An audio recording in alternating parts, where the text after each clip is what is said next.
If you remember, I have another video. Uh, it's titled "The Four Things You Need to Grow in Relationship to the Lord," and the four things are prayer, study of the Word, fellowship, and witnessing. You must have all four. Otherwise, you stagnate your growth in the Lord. So, the Lord put in my mind I should break them apart and go into detail about each one,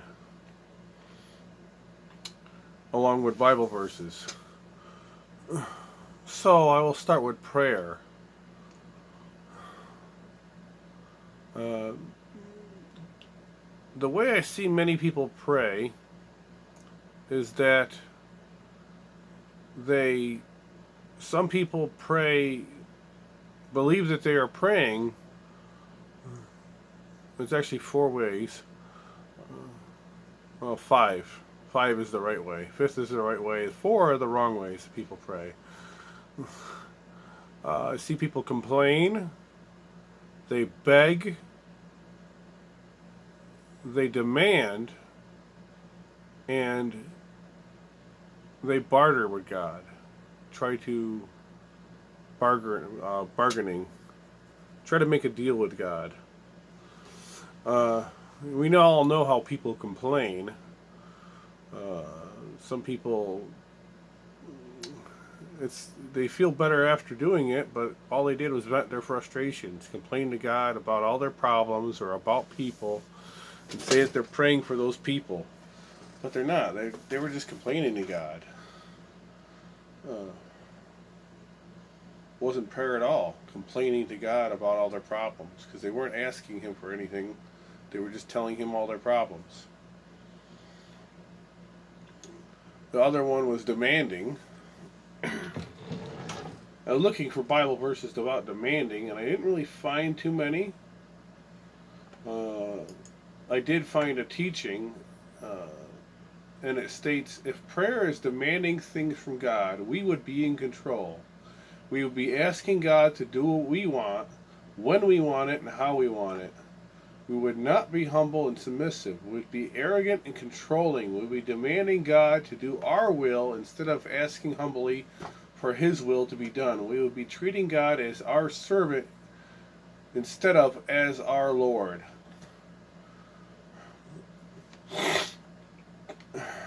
I've seen people pray this way before, and they'd even use Bible verses to say in His holy name and let this be done, and they have all their typical sayings, and it's really just telling God what they want and using His word against Him to get their way. Because, and much of it is that they say in their heart, God, I'll serve you, but I'll do it my way. And they are choosing how they want to live for Him. Uh, they are in charge of their life, not the Lord, because they have not submitted to Him.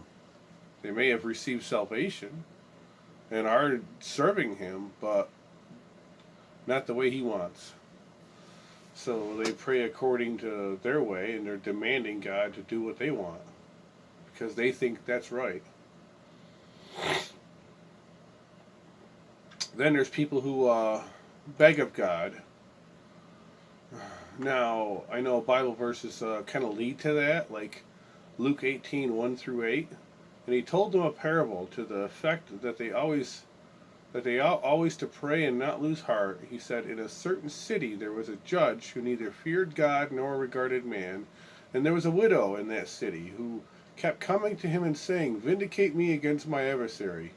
For a while he refused, but afterward he said to himself, though I neither fear God nor regard man, yet because this widow bothers me, I will vindicate her, or she will wear me out by her continual coming. And the Lord said, hear what the unrighteous judge says. And will not God vindicate his elect who cry to him day and night? Will he delay long over them? I tell you, he will vindicate them speedily. Nevertheless, when the Son of Man comes, will he find faith on earth? Faith on earth? That's the thing. This is an unrighteous judge who had to be nagged and bothered to do what was right. God is not unrighteous. He is not. He is good. So we have no reason to beg, to nag, to plead, to badger him if there's something we need.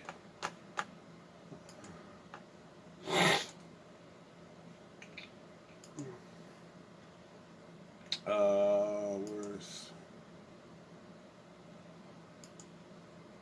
I had another Bible verse, but I think yeah. If you abide in me and my words abide in you, ask whatever you will and it will be done for you. That's what he says. That's the key thing. If we are asking God repeatedly, over and over again, getting no answer, it's one of two things. And it's always us. It's not him. It's that our relationship, we are turning away from him and then still asking him for help. Or we don't have enough faith to get an answer.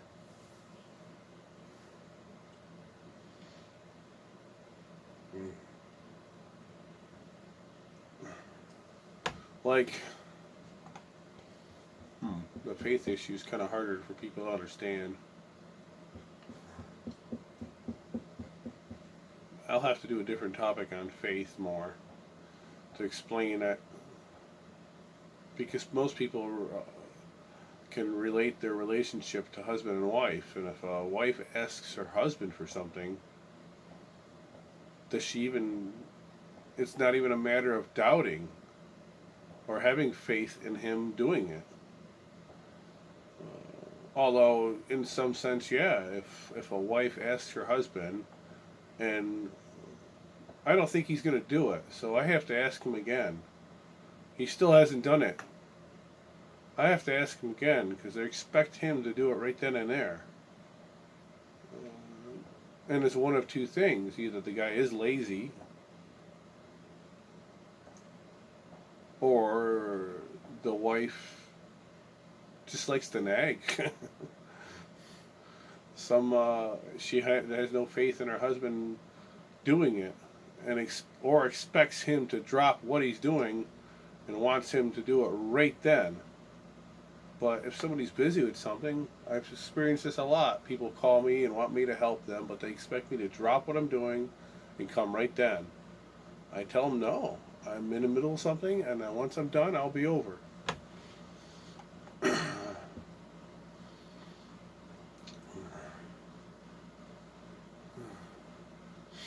That's why patience is needed. And if the Lord wants us to learn patience, it's not because he's lacking giving. It's that he wants us to learn something so that we don't nag him, don't badger him. There's no need for it. He's a good father. He will do what we ask as long as the conditions are met. As long as we are abiding in him.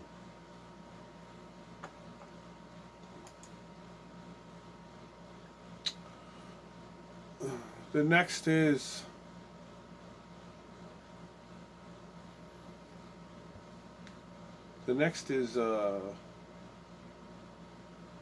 demanding.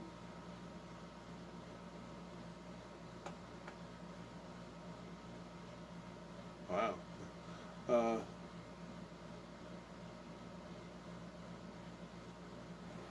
The next was, I think the last one, yeah, it was the last one. Bartering with God. And that's a big one.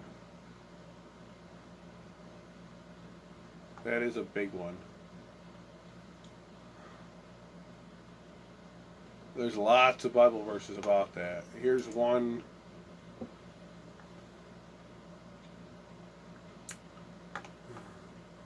Japheth's daughter, or Japheth's vow.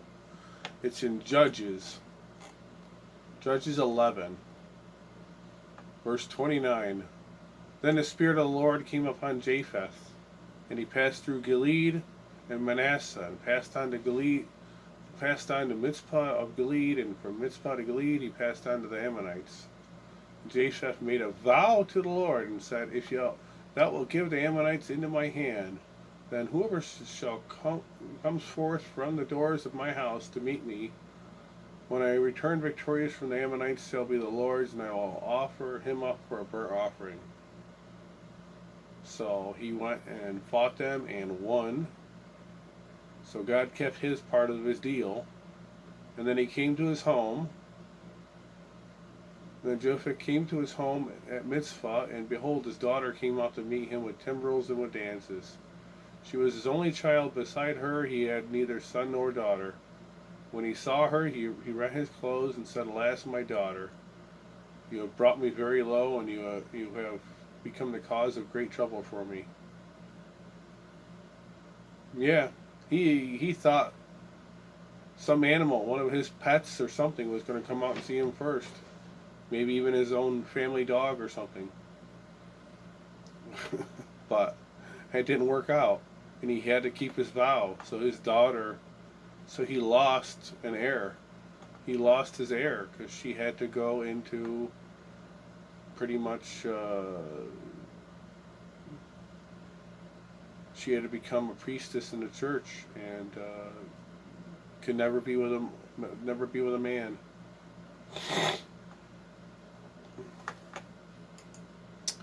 And there's lots of other Bible verses about making vows to God, which is bargaining.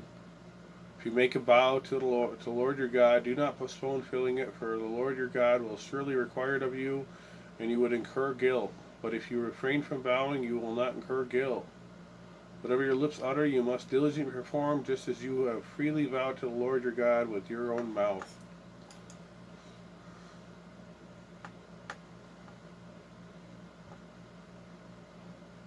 Ecclesiastes 5:46. When you vow a vow to God, do not delay paying it, for he has no pleasure in fools. Pay what you owe. It is better that you should not vow than you should vow and not pay. Let not your mouth lead you into sin. Do not say before the messenger that if it was a mistake. Why should God be angry at your service and destroy the work of your hands? James 5:12. But above all, my brethren, do not swear, neither by heaven or by earth or by any other oath, but let your yes be yes and your no, no, that you may not fall under condemnation.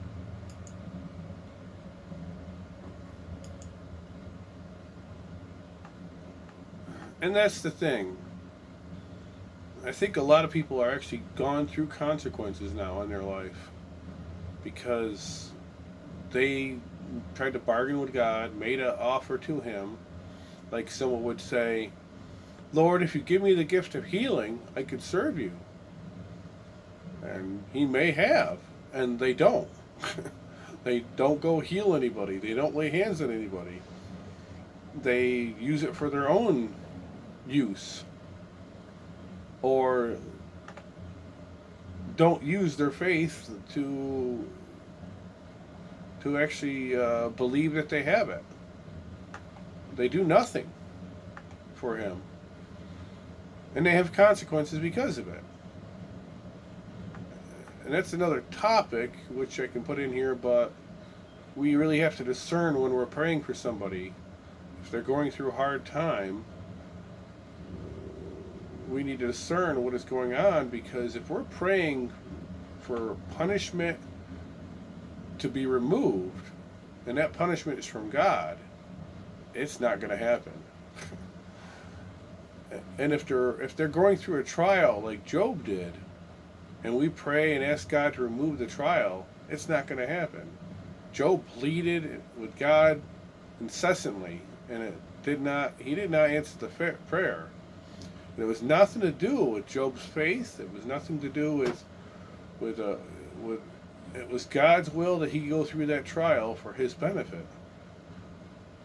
And a lot of people injure their own faith praying for things that are out of their control.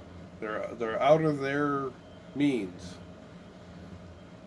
Like people would pray, like someone would say, "I'm praying for my president."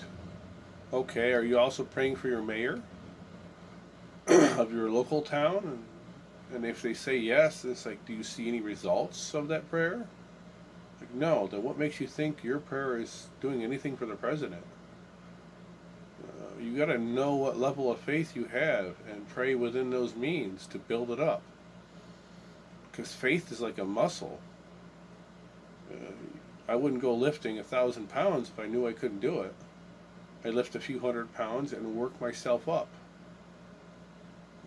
We are limited by time. We need to really know how to pray right, and we really need to know what to pray for within our own means. Not to say that many people together, if they need to get something done, can do it. There's videos online of like the Amish where they get 200 Amish men to lift a barn and carry it. They can do that. And that's something, when you have a great major thing like that, many people with their faith combined can get that done. Like there's a testimony on YouTube of a pastor in Nigeria. He died in a car accident, and the Lord put on his wife's mind, he will bring him back, but the entire church has to pray for that. So that's what they did. They spent 3 days in prayer. The church did. They stayed all at the church. They ate, slept, everything at the church, and they prayed without ceasing for God to bring their pastor back to life. And he did. 3 days later, the pastor came back to life. And but it took the entire church praying for that one thing to let that happen.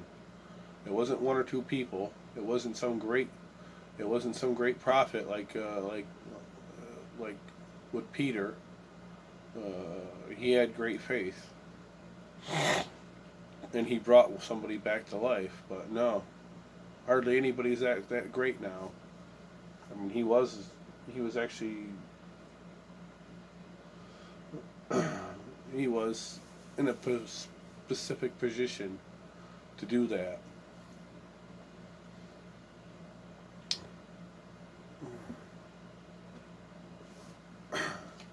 This is actually how we should pray.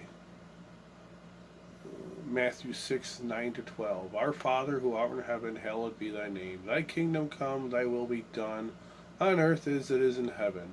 Give us this day our daily bread. Forgive us our debts, as we also forgive our debtors. And lead us not into temptation, but deliver us from evil. His will be done. That's how we should be praying. Not for our own will. We should always honor him, put him first. Then we won't be demanding of him. Our Father who art in heaven, hallowed be thy name. You consider him above ourselves. We humble ourselves. That's how we should be praying. The reason why many people don't have their prayers answered also is Isaiah 58.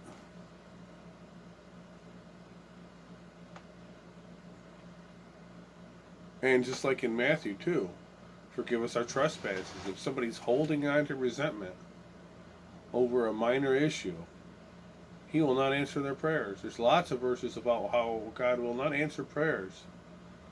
This is the prayers of the righteous avail much.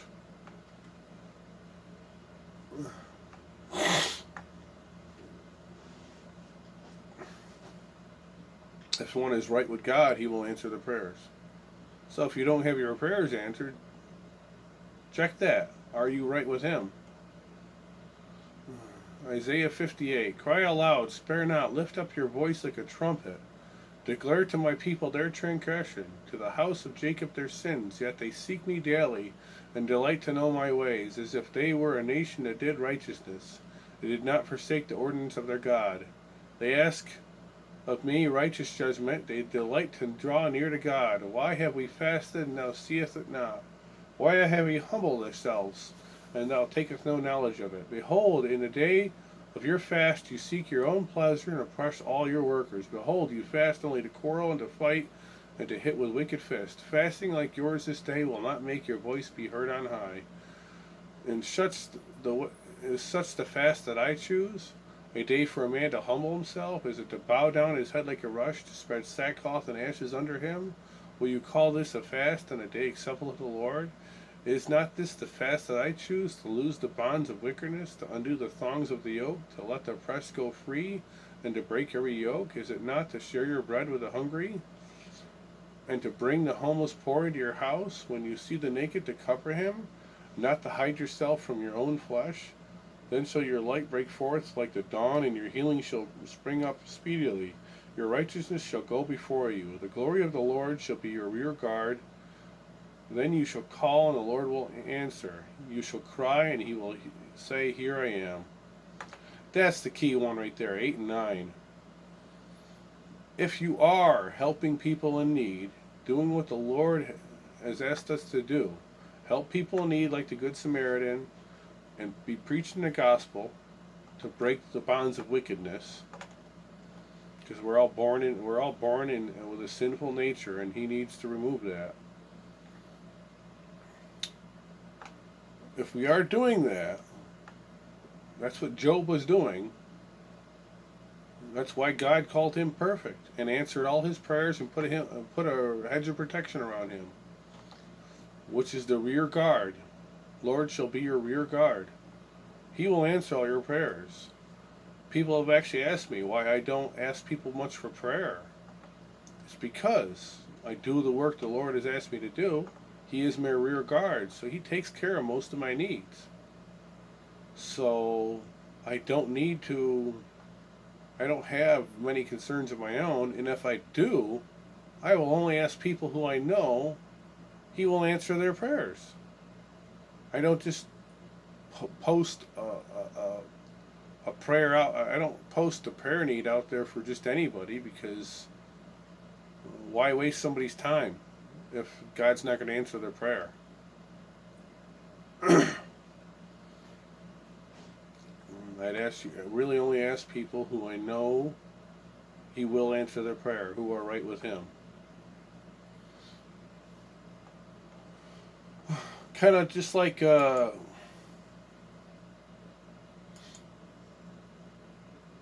back to that one in Matthew, Thy will be done.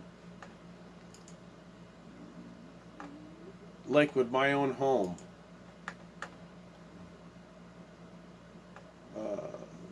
I needed a home. And this is another thing too. The Lord, if you delight in the Lord, He will give you the desires of your heart. A lot of people think that it's whatever they desire, He will give to them. If they desire a new car or whatever else, I think it's that plus God can put a desire that He wants in your heart so that you want it. Part of renewing your mind. Kind of like when we become saved, we want to know more of Him. We have a desire to read His Word. He puts that desire within you. It's not you wanting to, it's Him putting that desire within you, and then you want to. So, I had a desire to own my own home. I hated the concept of renting because I'm paying someone else's taxes. Why not just pay my own? I know I could remodel a house, so I prayed and asked the Lord, please, I need a home. Please provide me with a home that is best for me. You know it's best for me. I don't know what's best for me. You know what's best. And here I know what I can afford. I'll look within that price range. And I looked online, so I did that prayer, and then I went and looked. I did the footwork of looking. I'm not going to expect God to just hand me everything and let me do nothing at all. I went and looked at foreclosed houses and stuff, and many that I looked at before I can make a move on, because I did like the house, like the layout of the property and stuff. Before I could do anything about them, Either they were already in the process of being sold, or somebody else bought them before I could do anything.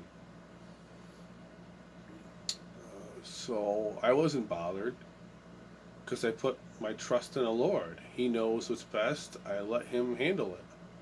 I was just going to do the footwork. But then kind of getting disheartened because I needed to find a home. Uh, then I looked at one that I looked at before that they had now lowered the price on. Looked it over closer and went and made an offer. Went and contacted the realtor, talked to him about it, showed him other homes that I looked at that were in a similar price range that were better shape, and made it a reasonable offer, and they accepted it. And that's the home I'm living in now. And I can see in hindsight, the Lord does know what is best, because like a lot of those other properties had more land, so I'd be have more time to mow, and I'd be more tempted to want to keep stuff I don't need because I had property to put it on. Because ended up with a very small property, which is okay for me. I can handle it. And plus, a lot of those other homes that needed a lot more work. They needed new roofs. They needed electrical work, and a lot of the things that were beyond my means. The home I have to totally remodel, but I can handle everything that's involved. The roof, I can actually live in the home. Some of those other homes I could not even live in. I would have to live in a trailer or something, or a RV, while I remodel the house to make it even somewhat livable, because they all had huge plumbing issues or whatever else.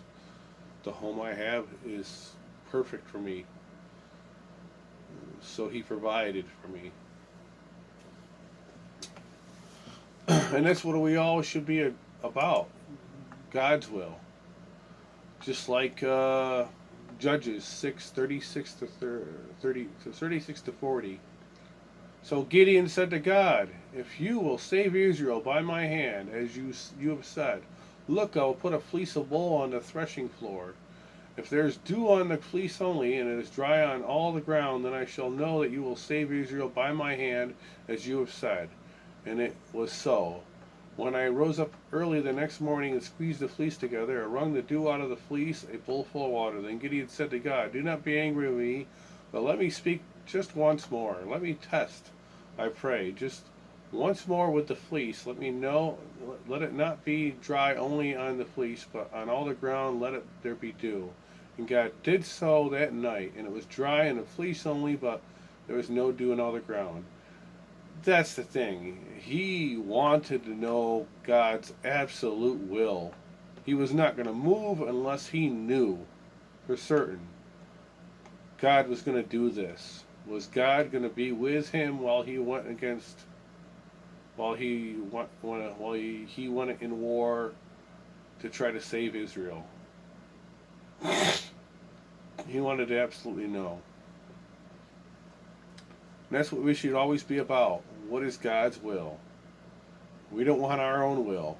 Our own will is what led us into deep bondage to sin. We all have a sinful nature, but what we do with it is determined by us. So we don't want what we want anymore. We want His will. So if we are planning on traveling overseas, or planning on getting into a business, or going to college, or anything, we need to know, what is His will concerning this? Especially if there starts to be some blockage involved, like visas get refused, or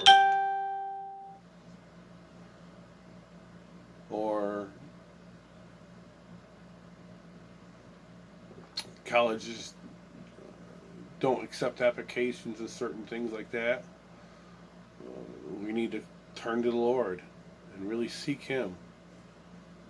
What is your will? Where do you want me to go?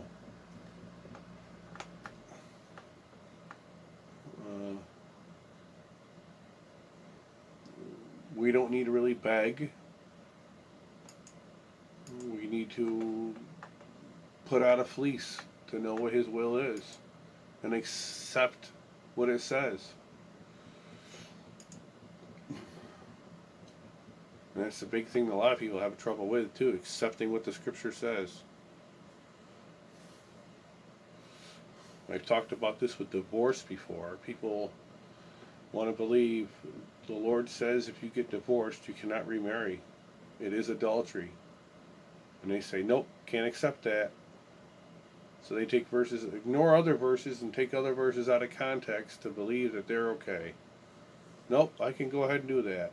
I'm like, no, you don't want His will then.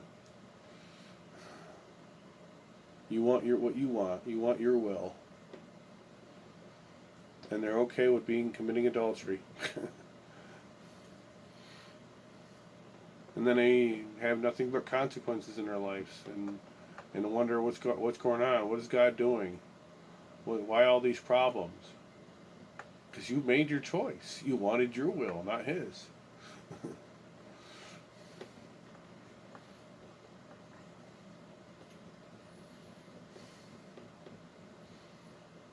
So, yeah, we need to really be about seeking God's will and praying according to His will, seeking His will, not complaining to God, not demanding of Him, telling Him what we want,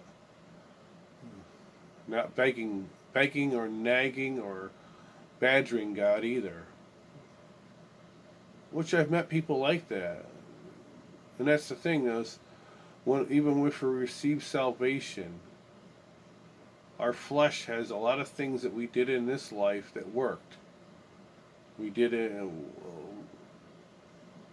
like people nagging somebody, like a woman would nag her husband, ask him over and over again, take the garbage out, take the garbage out, take the garbage out, take the garbage, and he'd finally do it because of her incessant badgering, and she knows that works. I'll go ask him again, ask him again, ask him again. That doesn't work to God. He can ignore you.